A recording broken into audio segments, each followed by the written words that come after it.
Have you ever had a hobby you enjoyed? Have you ever gotten really involved with the community surrounding that hobby? Have you ever decided to build something that would completely destroy the trust that community has in you? Well, I have.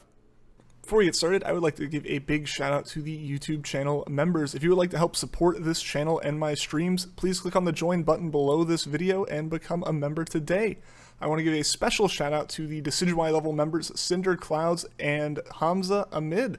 So thank you guys so much, and back to the video. So I should probably explain what this box is. This little box right here is a shiny hunter. However, unlike you and me, this box doesn't have to eat, it doesn't have to sleep, and it doesn't have to go to work. The only thing it thinks about 24/7 is shiny hunting. There are probably two thoughts that come to your mind when you see this. How did you make it? How does it work? And why would you make it? This ruins shinies. So let's get into that. I'll start by going over how exactly the process works. This won't be a proper tutorial or anything, but it should give you a good idea of the process. To start off with, I'm not using a normal GBA for this. I wanted to use unmodified hardware, and if I used a GBA, I would have had to either solder to the circuit board or build a contraption around the console to press the buttons with motors. Neither are great ideas, as one would require modding the console, and probably breaking it because this is the first time I'm using a soldering iron, and the other would be kind of hard to get the timings where I wanted them, given the motors. This left me with one logical choice: using a Gamecube with a Gameboy player. Going this route left the console fully intact, and all I had to do was plug my device into the controller port on the system. My first thought was to take an old Mad Catz controller I had and solder directly to the button pads on that to mimic button presses. I got as far as opening the controller before deciding that would end up being too fragile as well as just kind of ugly. I decided the best course of action would be to cut the cable off the GameCube controller and plug it into my Arduino, which by the way is the board I'm using for this, and have the Arduino mimic the GameCube controller signals and send those to the console. Now I had no clue what the 6 contacts inside the controller port did, and after a quick Google search I figured out the basics. It turns out only 5 of the contacts are real. The 6th one isn't used by the controller, and it might be used in some special cases, but because it isn't needed for this project, I didn't look it up. The 5 wires that are there consist of a 5 volt for the rumble motor, a 3 volt for the controller's logic board, 2 grounds, and a data pin. I only needed 2 of these pins, a data pin and one of the grounds. I figured that I might also use the 5 volt in the future, so I prepped that connector as well. I made an initial test cable off camera using the cable I cut off the old Mad Catz controller. It was supposed to be the real cable, but I was fighting the camera's autofocus while I was filming, and I ended up with a blurry video and a cable that was way too short. It was usable, but not very clean looking. I ordered some cable extensions off of Amazon and used those for the final product. Prepping the cable required cutting off the female end and stripping the black outer coating. After that, I stripped off the ends of the 3 wires I intended to plug into the Arduino. Something worth noting if anyone were to want to attempt this themselves, and I'm not encouraging that, as if you plug in the wrong wire you can send power somewhere that it shouldn't go and you can break something, is that these wire colors are not standardized. Your best bets are either carefully removing the cover of the female connector and seeing which wire is soldered to each connector on the plug, or using a controller where the function of each wire is printed onto the circuit board. In my case, I figured out the Mad Catz wire colorings using the printing on the controller circuit board. Red was data, green was ground, and yellow was 5 volts.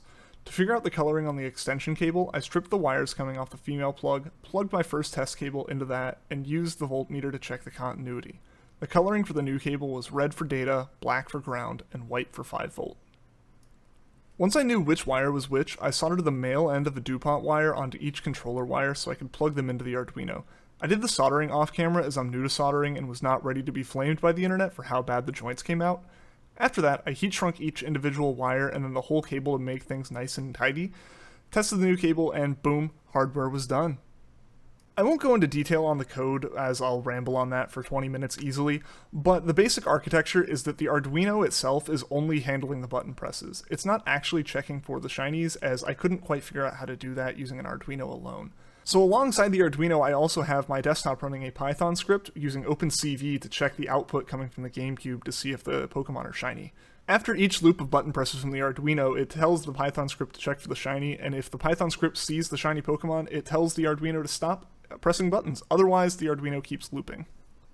So now that I've explained how I did it, I should probably explain why and how I feel about the results. I've had a long love for automation and AI bots, and even though this isn't strictly AI, that is a direction I would like to take the project in the future. One of the most satisfying things to me when writing code is making automation scripts. Everything from basic macros all the way up to enterprise level testing automation suites using libraries like Selenium and Cucumber.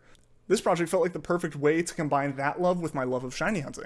Obviously, the idea of a computer hunting the shinies for you feels a little off to most of the shiny hunting community. Half of the fun of shinies is the hunt, and the passion comes from the effort that players put into finding these Pokemon. The shinies found by this box land somewhere on the legitimacy spectrum between method hunting and straight up genning for most people, including myself. The shinies found by this box, objectively speaking, are fully legitimate. The ROM and save have not been modified, there is no RNG manipulation, and the console and cartridges are 100% genuine, unmodified hardware. No matter how you checked, there is no way to tell these shinies apart from shinies hunted by a human. But clearly, this box flies boldly in the face of the spirit of shiny hunting. The effort I have to put in as the trainer is honestly less than the effort I would have to put in if I was genning. At least with that, you're interacting with the system. I can plug in the box, walk away and do anything, and then when I come back, I have a brand new shiny. And that's like saying you ran 50 miles, but all you did was go and sit on a bus. Personally, I'm going to keep these shinies locked away on saves that I have dedicated to this bot, as I would never feel right counting these as genuine shinies of mine. But I also plan on continuing to improve the bot. Right now it's in a working state, but it's not really where I'd want it to be. It's very hard-coded, so any changes that I want to make to the hunt, I have to do manually in the code. The biggest of these changes is having to modify the colors that the Python script is looking for, given the Pokemon that you're hunting. Ideally, I would be able to detect the sparkle animation or the sound that plays along with that, but I wasn't able to find a good way to do this. If any of you out there have ideas, please feel free to leave them in the comments below. I'd also like to make this box a one-cable solution. This 5V is sufficient to power the Arduino, and that's why I wired it up, but it's left unplugged at the moment as it's receiving the power from the USB cable I use to talk with the Python script. Either onboard shiny detection or a wireless serial communication would be great additions. So there you have it. Any shiny that I catch on a Gen 2 or 3 cartridge will forever be tainted with the doubt that I used this little SR bot to catch it. Hopefully this video was entertaining and made you think about what counts as a legitimate shiny. I have more plans for videos like this in the future, so please consider subscribing if you liked the video and leave a like. I also stream on this YouTube channel doing shiny hunting, as well as over on twitch.tv/mindless_enigma. Hope to see you there, and until next time, take care.